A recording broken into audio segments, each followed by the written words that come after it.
આવેદનપત્ર રહેણાંકને કારણે ગોડાઉનને કારણે જ પ્રદૂષણ થાય છે।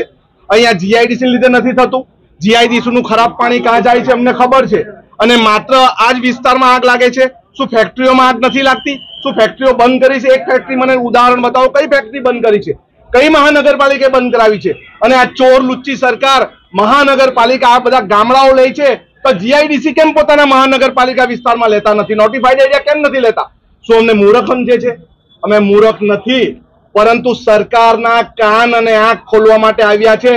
શાંતિથી પ્રદર્શન કરીને અમે આવેદનપત્ર આપ્યું છે।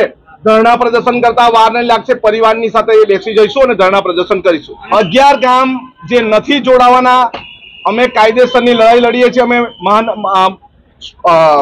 હાઈકોર્ટમાં પણ ગયા છે અને અહીંની ટીમ સાથે એમણે મુલાકાત પણ કરી છે। ત્યારે મારી વિધાનસભા ચાલુ હતી, એમની સાથે ચર્ચા વિચારણા પણ કરી છે। અમે એ આંદોલન અટકાવ્યું નથી, પરંતુ અમે હાઈકોર્ટમાં પણ ગયા છે। હાઈકોર્ટમાં પણ અમારો કેસ લીધો છે। આવનારા સમયમાં આ લોકોને ત્યાં બોલાવશે। કેમિકલ ડમ્પ કરતો હોય તે તો કાઢવું જ જોઈએ, પરંતુ માત્ર એક આ જ વિસ્તારમાંથી જીઆઈડીસી ને વિસ્તારમાં પણ તમે જઈને જુઓ, ત્યાં પણ શું થાય છે, આગ કેવી લાગે છે, કેમિકલ કાંકા રોડ પર ડમ્પ થાય છે, કઈ કઈ જગ્યાએ જાય છે, એનું વેસ્ટેજ પાણીનું ક્યાં જાય છે, અહીંની કેનલનું પાણી ક્યાં જાય છે, અહીંનું પ્રદૂષિત પાણી ક્યાં જાય છે, અમારા ગામડામાં જાય છે, એ પણ જુઓ અને એવી ફેક્ટરીને બી અટકાવો। ન્યાય બધાને સરખો જોઈ, સંવિધાન બધા માટે સરખું જોઈ। એક જગ્યાએ ગોળ અને એક જગ્યાએ ખોળની વાત જે નીતિ કરે છે મહાનગરપાલિકા, એના વિરોધમાં જ અમે પ્રદર્શન કર્યું છે। ખૂબ સરસ, એ પ્રદૂષણ કચરો હટાવવો જ જોઈએ, પરંતુ એકવાર સાહેબ તમારે જીઆઈડીસીમાં પણ જવું જોઈએ।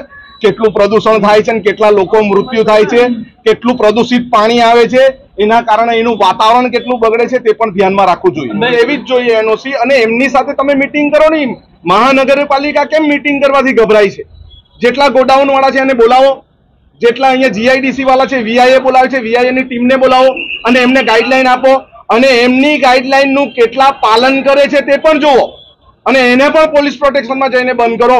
માત્ર અમુક લોકોને ટાર્ગેટ કરીને ગરીબ માણસને ટાર્ગેટ કરવાનું બંધ કરે, એના માટે જ અમે અહીં આવ્યા છીએ। ઓકે, ધન્યવાદ। એમની ડિમાન્ડ જે હતી એ વિશે તો આપણે જોઈશું, પણ ગેરકાયદેસર ગોડાઉનનો જે છે એ કોઈ સંજોગોમાં ચલાવી લેવાય નહીં।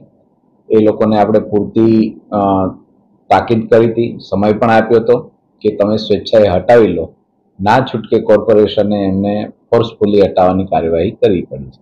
એમની માંગ વૈકલ્પિક વ્યવસ્થાની છે, જે તંત્રની જવાબદારી ગણાય નહીં। ખોટી કાર્યવાહી કે ગેરકાયદેસર જે પ્રવૃત્તિ થતી હોય એ જવાબદારી રોકવાની જ જવાબદારી છે તંત્રની, એમને વૈકલ્પિક વ્યવસ્થા આપવાની હોય નહીં। તેમ છતાં અમે માનનીય કમિશનર સાહેબનું આ બાબતે ધ્યાન દોર્યું છે અને ચર્ચા કરીને યોગ્ય કરીશું।